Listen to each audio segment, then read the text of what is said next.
Welcome to the Gita in Action podcast. My name's Radha, and I'm here with our family of seekers. We have some new additions today too, and we're very excited about those, or people too that have came before and then took a little break and are back. So it's a happy Monday. Happy to see you all. And we are reading through chapter 12 today. We're going to start with verse 15, chapter 12, verse 15. And we're going through the qualities of a devotee, the qualities of a spiritualist that endear one towards Krishna. And so it's kind of like the gold standard for a spiritualist. And it's reassuring, it's sweet, and it also as I was, studying, it's making me realize how far I have to come, which is inspiring and humbling and exciting because spiritual life, it never gets dry, or it's not anything we can ever accomplish. We just keep trying and praying for that mercy. And that's where we are here today together. Excited to get reading with you all and and hearing how these texts relate to your lives. So, with that, before we start, Jennifer, do you want to say our prayers for us? Yeah, thank you. Om Ganatimirandasya Gananjana Shalakaya Chaktuyun Militam Yena Tasmai Shri Gurave Namaha Shri Chaitanya Manabhishtam Chitam Yena Bhutale Shwayam Rupa Karamayam Daradita Shwam Param Tikam Vacha Vachakalpatarubhyascha Kripa Vanchakalpatarubhyascha Kripa Sanhabayu Vanchakalpatarubhyascha Kripa Sinhubhyebascha Patita Nam Pavanev Bayo Vashnev Bayo Namo Namaha Shri Krishna Chaita Prabhu Nityananda Shri Advaita Gadadhara Shri Vasare Gaur Bhaktavrinda Hare Krishna, Krishna Krishna, Hare Hare, Hare Rama, Rama Rama, Hare Hare. Wonderful. Thank you. Thank you. Okay, we will start with text 15. I'll share my screen. Let's see.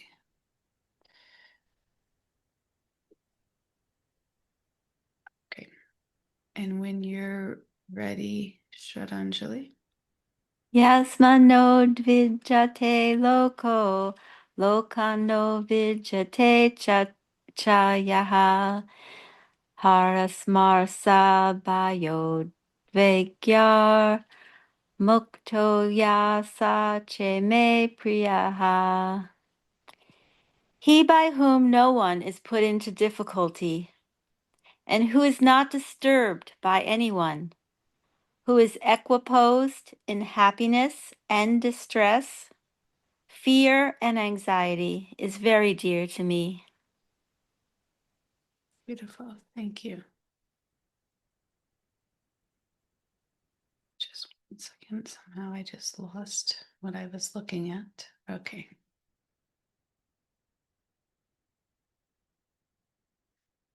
Okay, so Krishna describes a devotee who brings peace into the lives of others and who's not easily shaken by the behaviors of others. And this doesn't mean that a devotee never experiences emotions. Krishna specifically mentions happiness, distress, fear, anxiety, because these represent the many emotional waves that move through the mind. And expect them to be there because we have a mind, we have a body, we're going to experience these emotions. But the difference is that a devotee doesn't allow these waves to carry them away from Krishna. The emotions may come and go, but their deeper anchor remains fixed. And this is something that as we get into spiritual life, maybe we start noticing a little bit more. Like maybe we're a little less reactive. Whereas before we would have just like jumped on the bandwagon, whatever we're feeling at the time, we just jump on and we say something that we don't really mean or that we is not in line with our higher nature, and then later come to regret, In spiritual life, we learn we learn to kind of identify those faster and to kind of wait to act on some of our emotions. And in that way, we take shelter of Krishna. In that time that we're waiting, we take shelter of Krishna, and we look for direction from within. And then maybe we can show up in a way that's much more in line with our higher nature. Yeah. But the first quality that Krishna mentions here is that a devotee doesn't put others into difficulty. And this doesn't mean that everyone will always like us either. Sometimes if we're trying to practice God consciousness and share spiritual wisdom, establish healthy boundaries, speak the truth, there'll be times that other people may feel uncomfortable. And even Srila Prabhupada corrected people, even Krishna corrects people. The question is not necessarily did somebody come upset, but the question is, what was my intention and was I acting appropriately? A devotee doesn't seek to hurt or to manipulate or to criticize or to agitate others. Their purpose is service.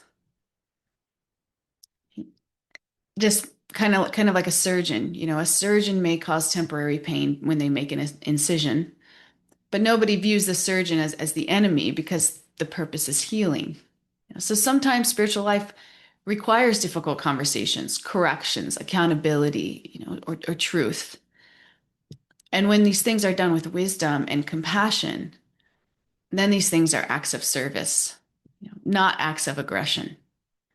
So this is why a devotee strives for both good intentions and the proper execution. So there's two things there.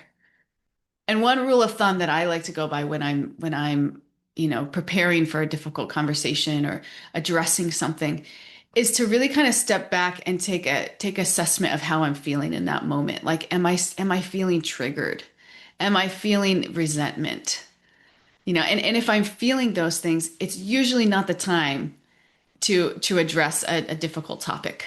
Because even if we try as hard as we can, those things will inevitably come out, in our mood, in the way that we show up. So typically I try to wait. I try to wait to send that text message. I try to wait to address that situation until I can get in a place where oftentimes after this class is the best time for me to address something. That's happened to me many times, or after a meditation, after a time where you've really kind of attuned to the spiritual frequency. That's when we can show up in line with our higher nature. And we can show up with wisdom and compassion, for the other person, for ourselves. And this can make all the difference in having a difficult conversation. So it's not that we avoid difficult conversations. We just become very expert in the way that we show up for them. And also aligning our intention. Why are we showing up for this difficult conversation? Is it because we want to clean up some things in a relationship so that we can have a stronger connection? Or is it because we want to make sure that the person takes accountability for their actions, which is maybe not really our role to play. So we have to get very expert and we have to get very honest.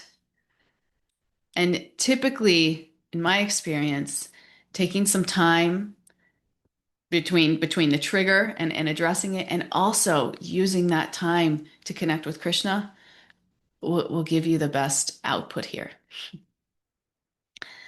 So then the second quality that Krishna mentioned is that a devotee is not disturbed by others. So again, this doesn't mean becoming passive or indifferent. Right? We don't become just like stone cold.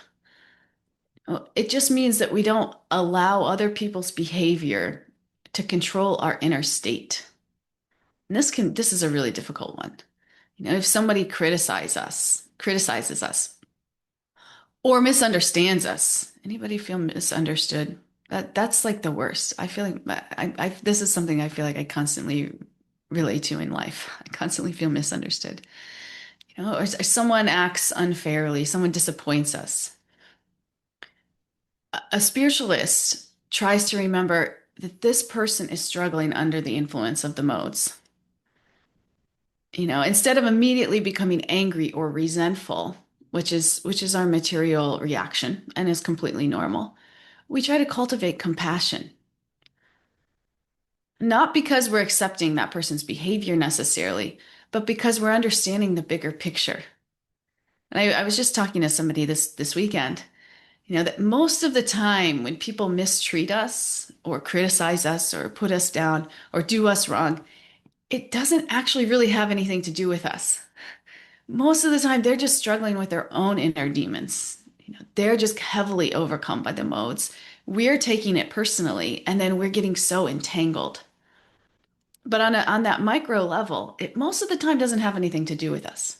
We know on the macro level, this is our karma. Our relationship with this person is our karma, and there's something there that we also need to work through. But on the micro level, what they're doing is mostly has to do with their own, you know, inner demons, right? Or things they're dealing with. So we should just give them the space for that and just see, look, understand they're overcome by the modes of material nature, just like most of the time I'm overcome by the modes of material nature. And we give them a little bit of grace and space for that. And don't take it personally. And to the degree that we don't take it personally, it becomes much easier to have compassion because we understand that, again, this isn't about me. This is their own struggle. I'm also a conditioned being. I also become overcome by the modes of nature. I also need a little bit of grace and space to deal with those things. And in the meantime, maybe I just don't become so intertangled with them because then we just become overcome by the modes together. And that's not helping anybody's spiritual growth and connection with God. So we start to identify these things. We see these things and we act accordingly. Right? So, and this is really helpful. That the main way that we stop becoming disturbed by others is that we stop seeing ourselves as the center. And as spiritualists, when we become really advanced spiritualists, we live in this mood of Krishna, please use me however you wish. Like Prabhupada's prayer was make me dance, make me dance. Oh Lord, make me dance as you like. This is where we're aspiring to, and this journey of from selfishness to selflessness. That's the spiritual journey. That's the journey that we're all on. And the more that we see ourselves as instruments, the less consumed that we're going to become with protecting our ego, defending our image, right? Or controlling every little outcome. Because those things happen when we think that we're the center. When we think that we're the center, we're constantly triggered.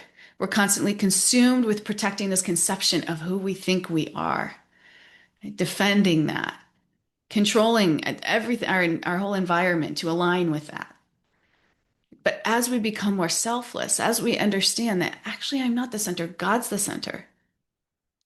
And my role in this life, my eternal deepest role is to serve the center.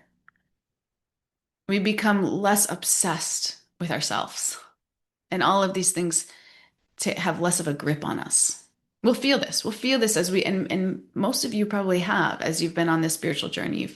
And that's probably why you keep coming back and back because it's liberating.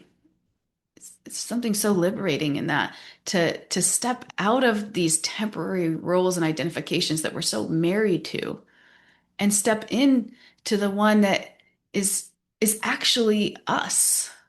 It's like putting on that pair of jeans that like just fits perfectly And it's super comfortable, it's super stylish. It's like, this is nice. This is our real identity when we step into this as servants of God, as instruments of God.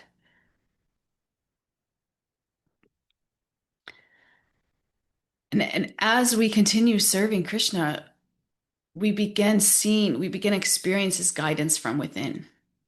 We see him use us in ways that we never could have planned. And then as our trust in him grows, it's just like happens. This is like it happens more and more. It's like the domino effect. His trust in him grows. He starts guiding us more from within. The emotional turbulence of the world loses some of its power over us. We become less reactive. We become more compassionate. We become more steady. And gradually we start to develop more of the qualities that Krishna describes in this verse. And this is the process. It's taking shelter of God, really sincerely praying in our meditation every day, to be used as an instrument, to get out of our own way. This is real liberation. This is real freedom. And it comes from this steady connection, this steady relationship. Freedom from our own mind, from our own conditioned self. It's beautiful. So it's something for us to all reflect on.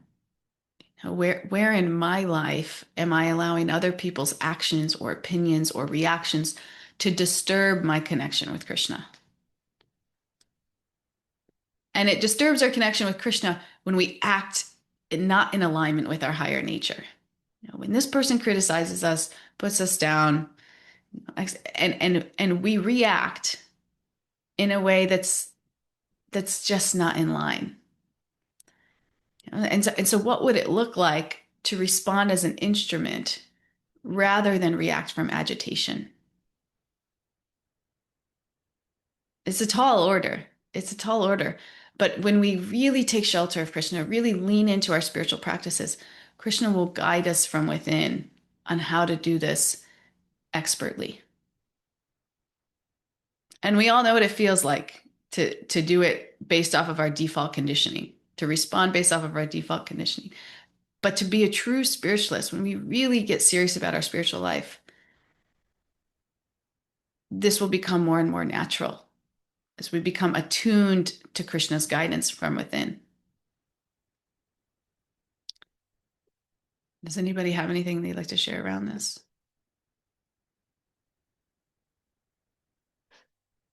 Are you all connecting with this? I could think of so many examples on a Yeah, I'll share. almost. It Yeah, was please. wonderful, share for Radha. It was just beautiful. I keep on thinking there's an expression recovery. I may not be much, but it's all I ever think about. And devotion sort of brings me to, yes, thinking about my relationship with Krishna, this context, but it also gives me empathy to be able to understand people who are not there. They just that almost always anger is born out of fear, and fear of getting not getting something you want, or losing something you have, and I think that the closer I get to Krishna, the less fear I have of all that, and also that I have sort of an empathy for those who may not be acting in the way that I think sort of be appropriate. Just sort of like, well, that's their thing. They're not really at a place where they can take this message and learn this lesson, and it's better than looking down my nose at people and thinking, someday you'll get yours. Or, oh, you ignorant git, There's the other side of it, is just to just toss people aside, just to have compassion for people who may be on a different place on their journey. I think that's important for me. Yeah. Yeah. The prayer that helps me so much, which is in line with this, is the prayer of St. Francis. Lord, make me an instrument of your peace. And then it goes on to list, all the the opposites of all the unhealthy modes. I find myself saying it daily, and most days a lot. I'm just, I'm in it. I'm in Maya, and some days more than others. And some days I feel like my foot is, or I might have both feet in the spiritual world, and some days both feet in Maya, and some days I can straddle the fence in both, but that prayer of Saint Francis hits it. It really hits it for me. Yeah. Thank you for sharing. Hare Anybody Krishna. else? Yeah. Yeah. This is a very timely verse, but especially everything you're saying for me. It's been a difficult week in that I was subject to a series of, I guess, like insults and verbal attacks from a devotee. And it's been really disturbing. And when I expressed my feelings about that, it led to more of the same. And I'm in a lot of anxiety about having to have like, I'll be in an event where this person also, will be a prominent figure. And I'm not doing well with it. I think I'm not succeeding at doing what you're saying.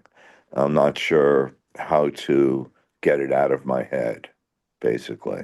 It's been quite consuming, and I'm in a lot of anxiety about it. And it just feels yucky, you know. So I'm just really hearing what you're saying, and I appreciate it very much. Wow.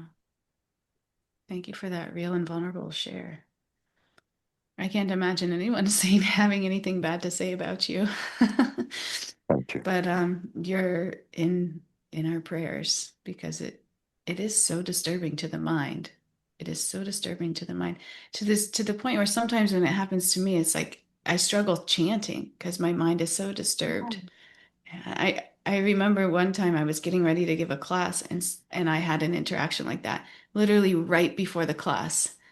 And I was like, oh my gosh, this is a task. And I just focus on Krishna and just let that be. Just let that be and just focus on Krishna.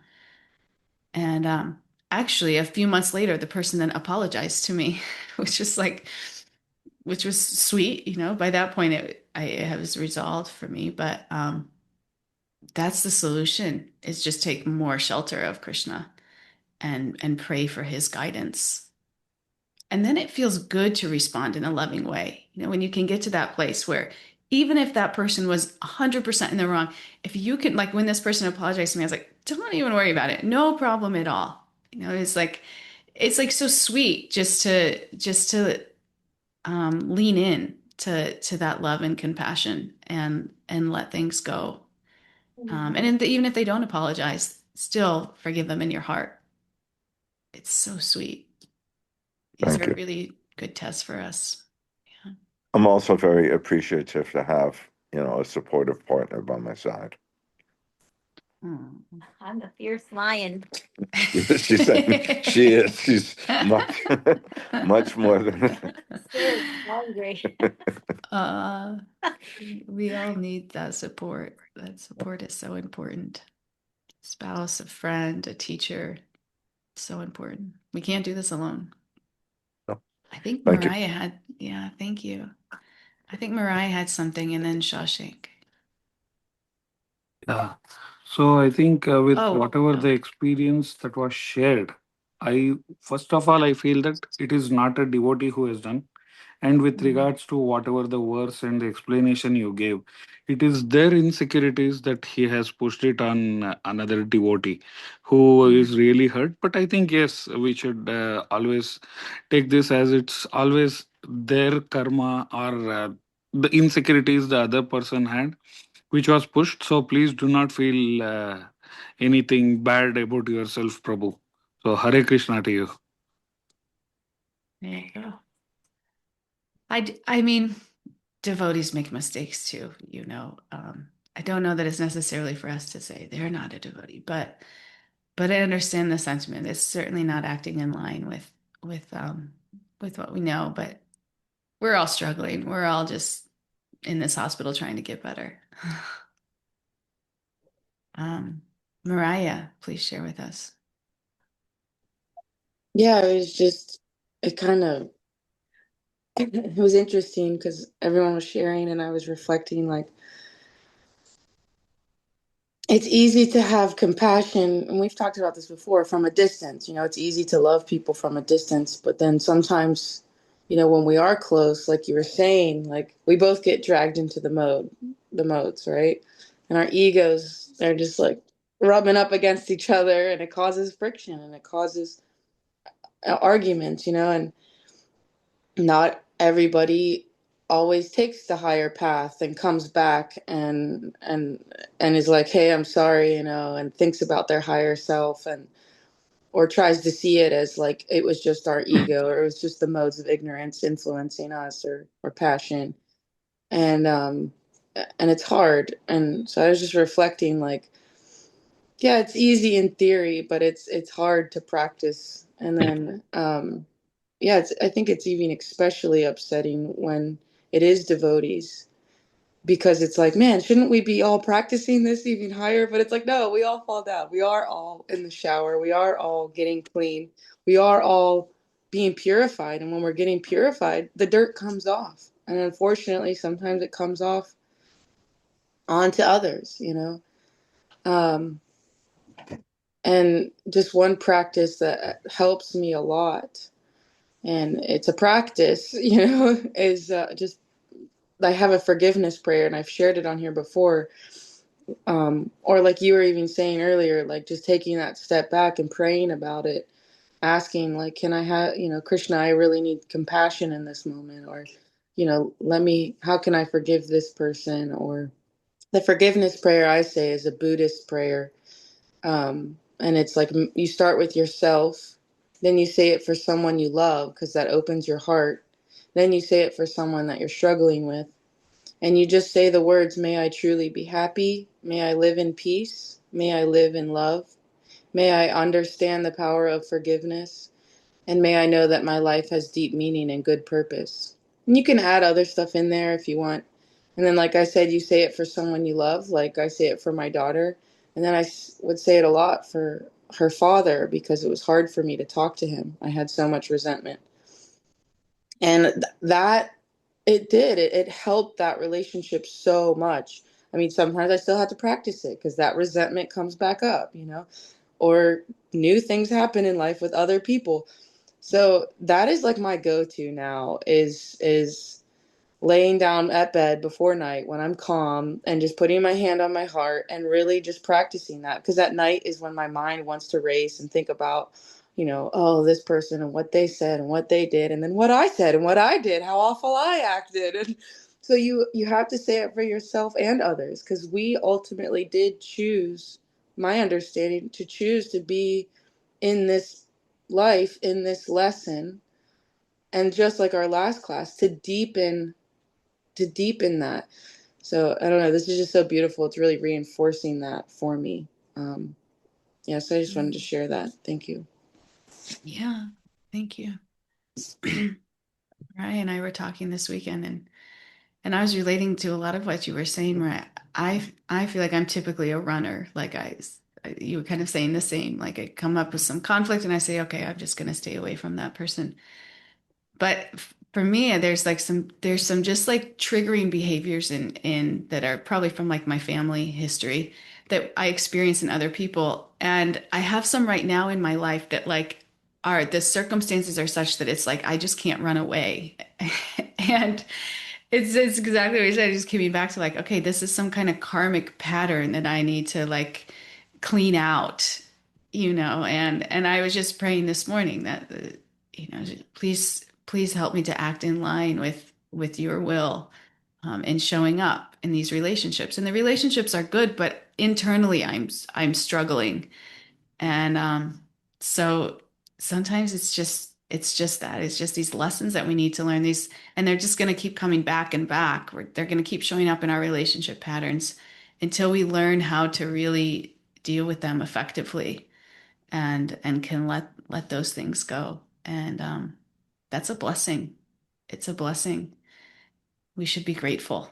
We should be grateful for those people in our lives to help us heal and learn how to act in line with our higher nature in the most difficult of circumstances. Because if we can do that, I mean, what to speak of how much love and compassion we can offer the world.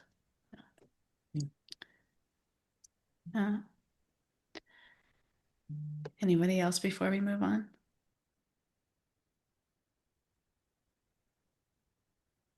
I was just going to ask Mariah if she could please, in maybe the chat or in the Gita in Action, just put in the simple prayers that you had for acceptance and forgiveness. That was Yeah. beautiful. Thank you. Thank you. Okay, let's do one more verse. There's a lot to talk about with this next verse too.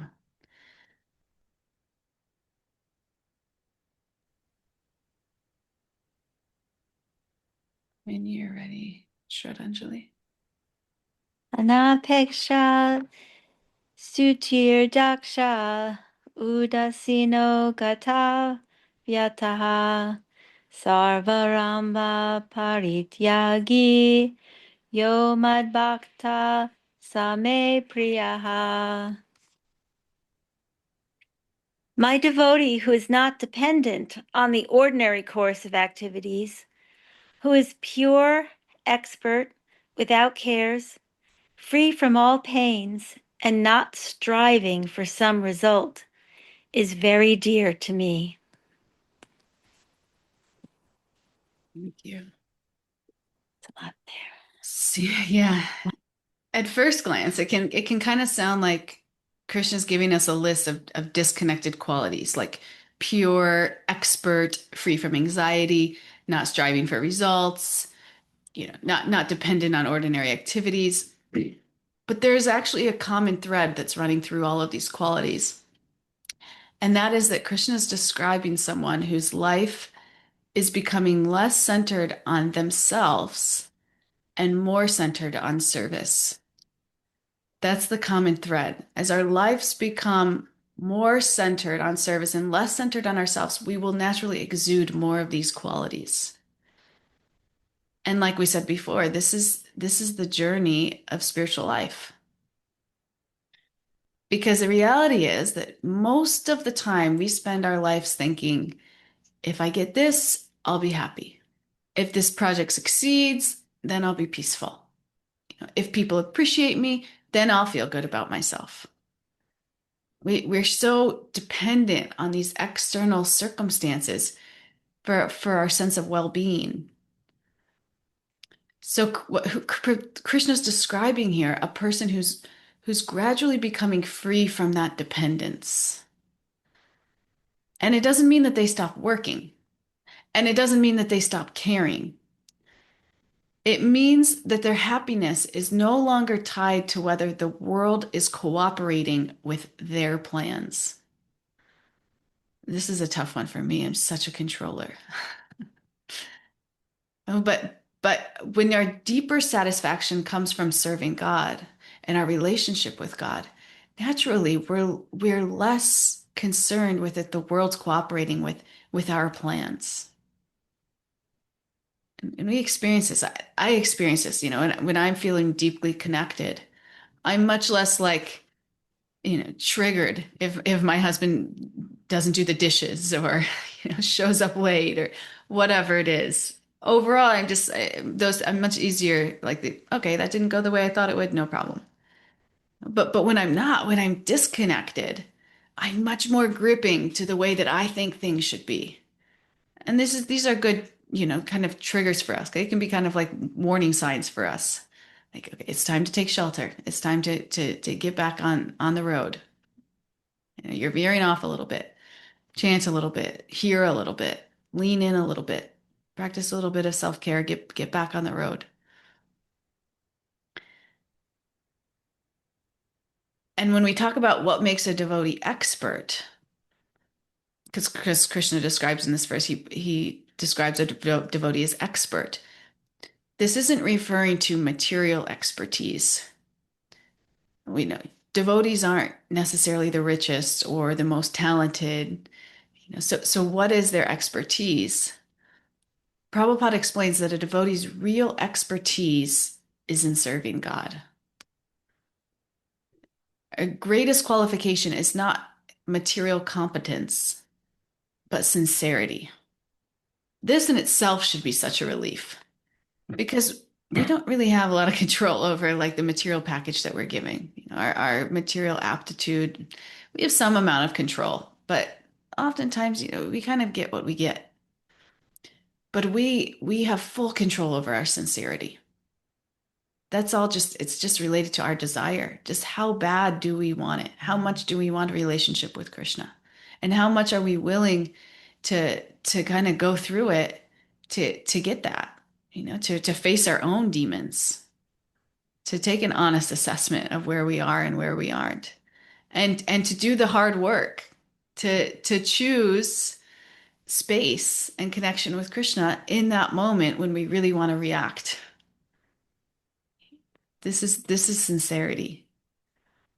How sincerely do we want to serve God, to align our lives with God's will and not our own, not manipulate our environment to make us happy and comfortable?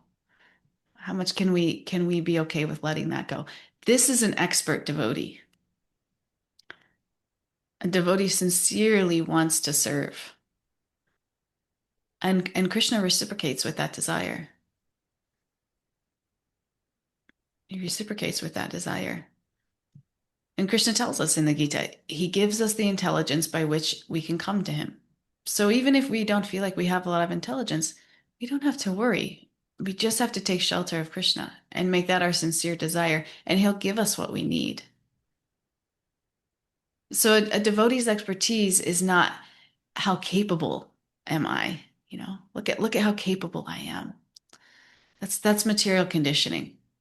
We all think that that's what's going to get us the most respect and love, but really where the supreme love exists is in the mood of Krishna, how can I serve you? This is actually the supreme love that we're all searching for. That we look for in narratives like, look how capable I am, look at how much I can do, look at how smart I am, look at how beautiful I am. I mean, the whole economy runs on these things, right? It would be if everybody became a devotee, the economy would just crash. Because the real love exists in this simple sentiment, but difficult to practice. How can I serve you? There's layers to that. How can I serve you? And then being willing to follow the guidance that comes is the first layer. That's really difficult to break through. You have to be willing to follow the guidance that comes. And the first guidance is in Sastra, is in all of Krishna's instructions for us, in our teacher's instructions for us. That's what this path is. It's a path towards surrender.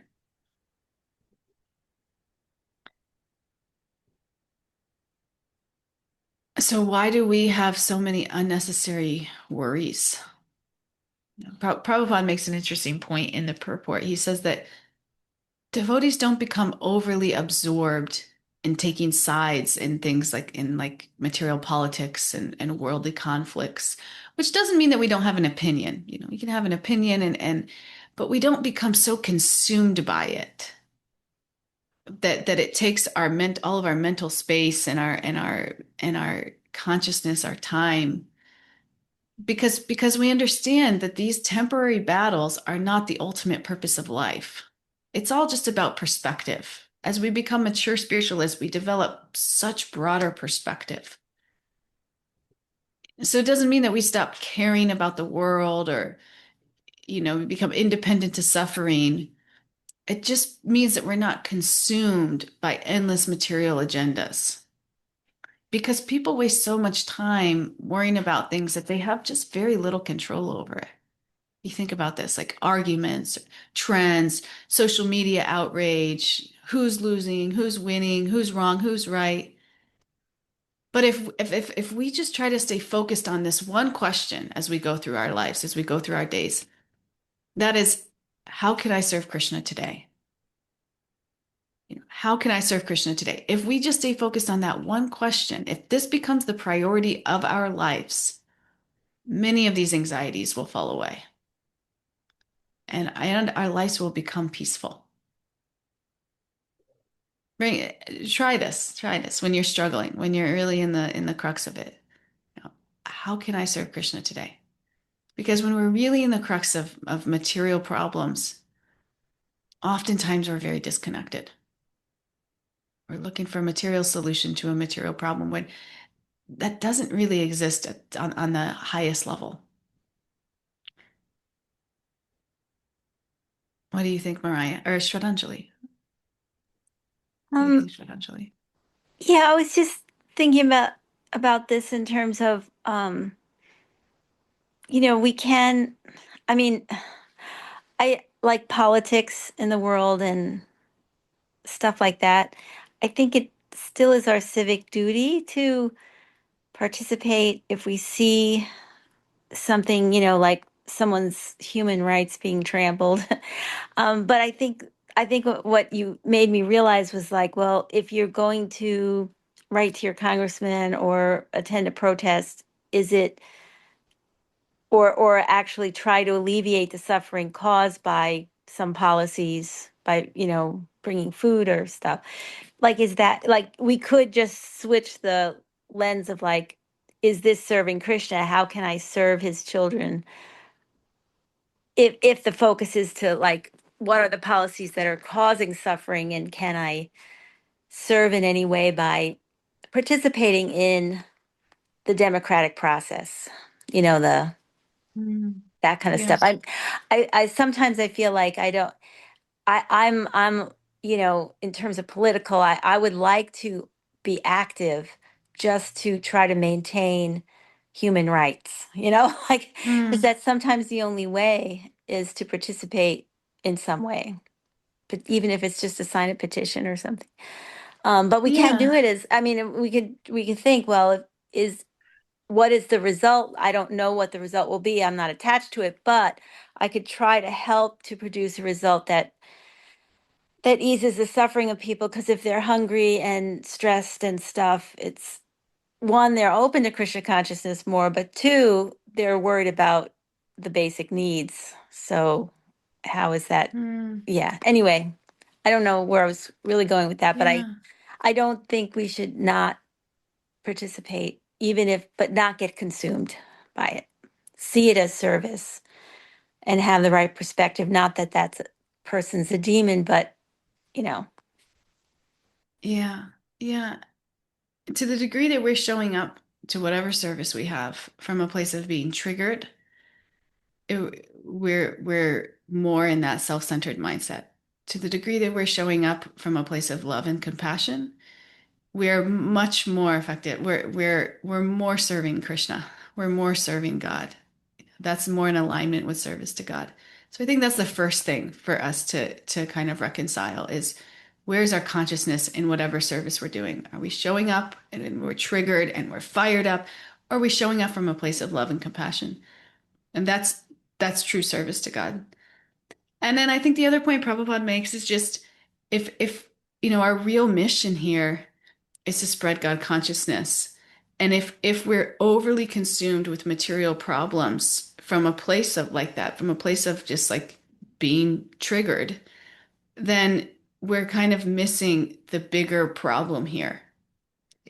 And so it's just, again, taking an assessment. It doesn't mean we can't serve material problems in some capacity, and that's also wonderful. But just in what consciousness are we doing that with? Hey, can you guys hear me? Yeah. Hey, it's Alyssa. Alyssa. I am so sorry. I don't know how to use this freaking app to raise my hand to ask for permission to talk. All it says is tap here to speak.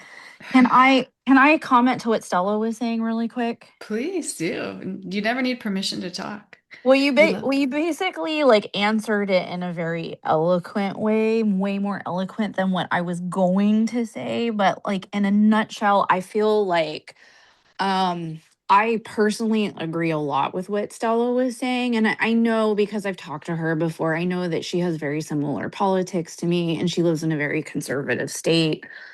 And I worry about things like that too, right? Because we do live in a material world and we don't want some weird like conservative overlord like making decisions for us, right? Especially when it can affect not just us but our communities that we care about, and just basic human decency.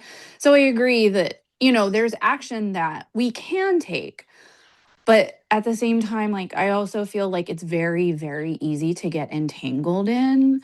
And just like everything else, I feel like there needs to be a balance. And if you get heavily involved with politics with people that don't have a spirituality base, you can more easily kind of like get sucked in and like forget the modes of nature and forget the whole purpose of God consciousness, because it is a very material based perspective, right? And there's problems in those activist communities too. Like those people manipulate, those people lie, those people cheat and steal, so I mean it's not a black and white thing. It's one of those things where I mean you really have to be very firm in your sadhana if you're going to engage in that kind of practice.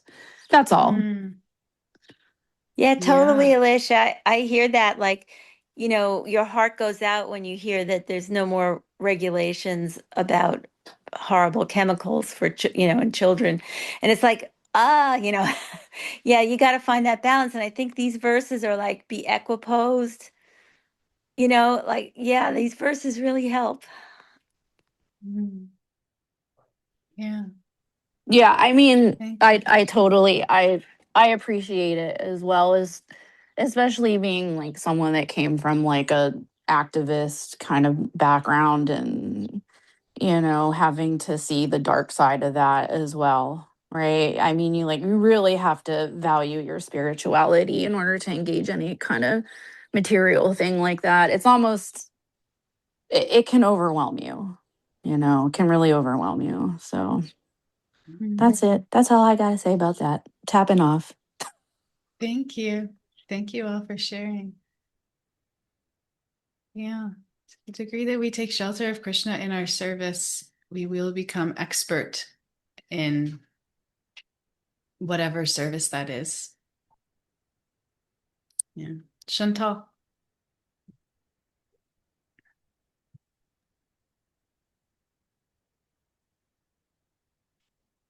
you hear Chantal? I believe I saw your hand up. Oh, are you speaking? We can't hear you.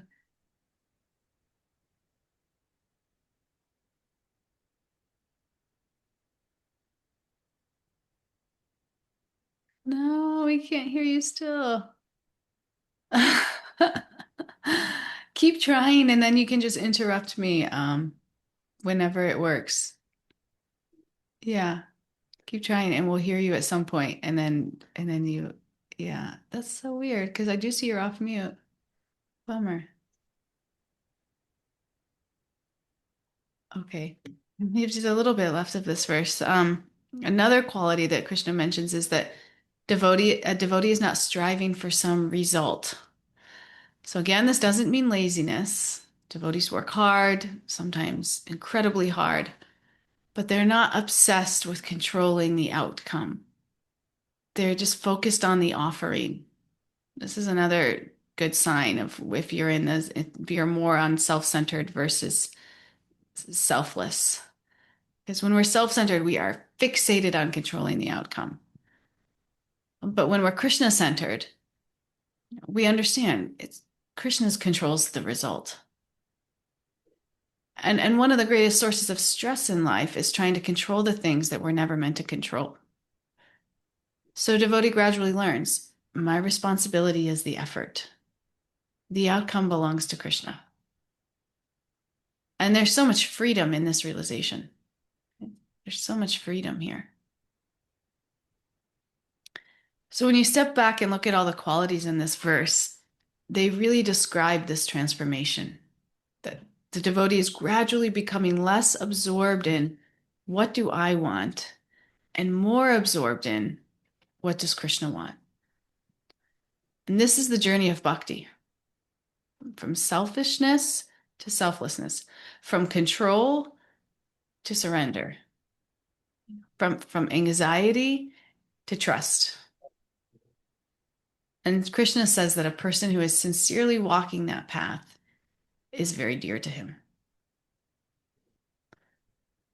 So this is for us to reflect, what's an area of our lives where we're more focused on getting a particular result than on simply offering my sincere service to Krishna. Even if your service is in planning, are we overly attached to the result? Or are we just simply doing our service as an offering to Krishna?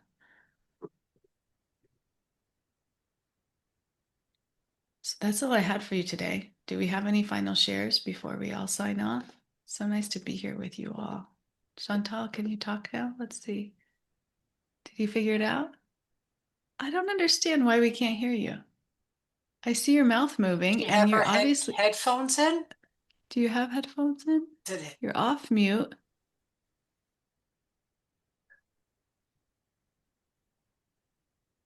Oh no, that's so strange. Just keep trying to figure it out and see if somebody else wants to share, and we'll circle back to you. Any other shares? Aaron, we haven't heard from you in a while, my dear. Hare Krishna. Hare Krishna. Yeah, no, I really appreciate this class.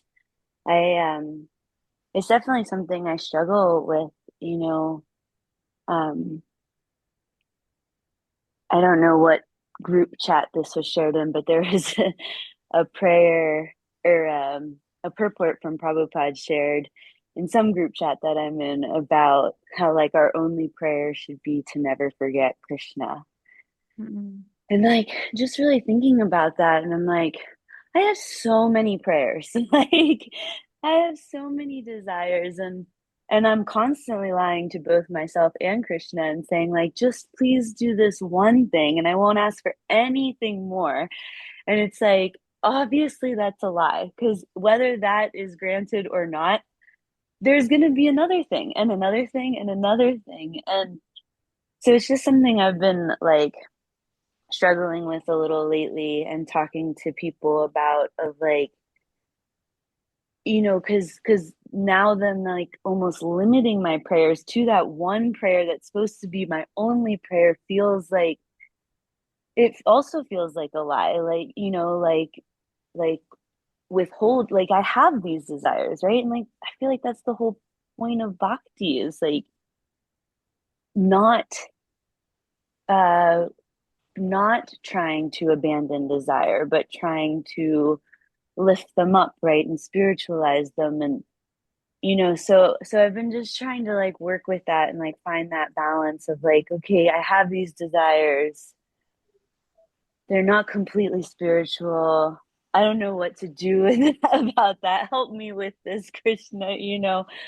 um so I don't know, I just feel like it's like a really hard balance to find, even like the small things you were sharing about, being upset with your husband for like little things. Like, I'm like, yeah, but sometimes I'm upset and like I shouldn't pretend that I'm not upset, right? Like, and I don't want to, I guess that's another thing I've been struggling with, is like how I like use my chanting of like, am I like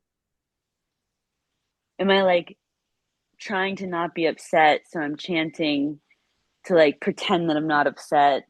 I don't know. I feel like there's this like tug of war going on sometimes. And I'm like, I don't know if that's how I'm supposed to be like using this practice either.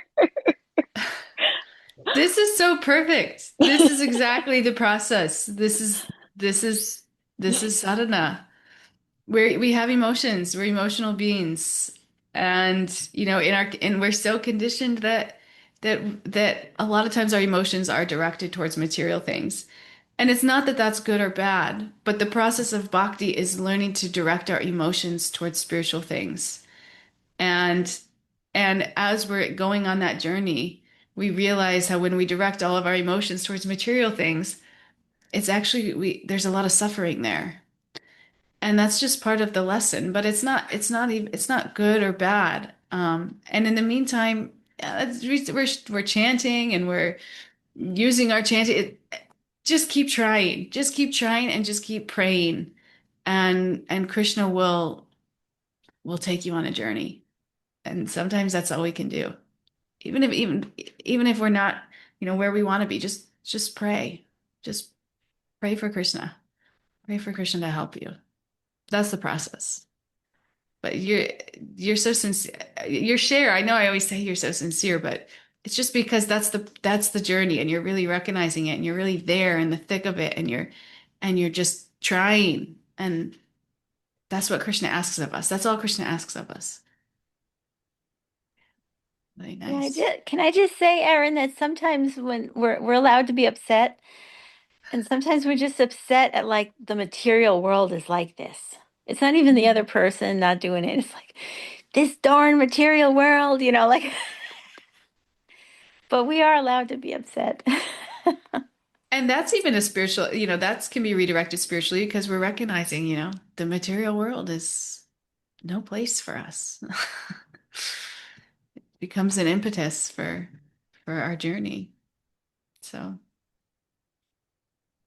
yeah, thank you. Okay, my friends, we're out of time. Shashank, are you still on? Did you have something? Do you want to Yes, I just wanted to share with everyone while you were all sharing your thoughts, right? So, very recently, I met one of the gurus where he said that the journey of a devotee is not that easy because we have to wake up in the morning, we have to do chanting, we have to be in the uh, this thing, organization of all the devotees, and it's not anyone else, right? So it's not easy. And instead of coming to this session and listening to these wonderful thoughts or the information which Krishna has given, we could have been anywhere else. We could have been enjoying, we could have still been sleeping, but still what drives us is okay, we have to push ourselves. So he told one thing, right? I think you all also know this. So we shall always come. That means in Hindi they say hum honge kamyab.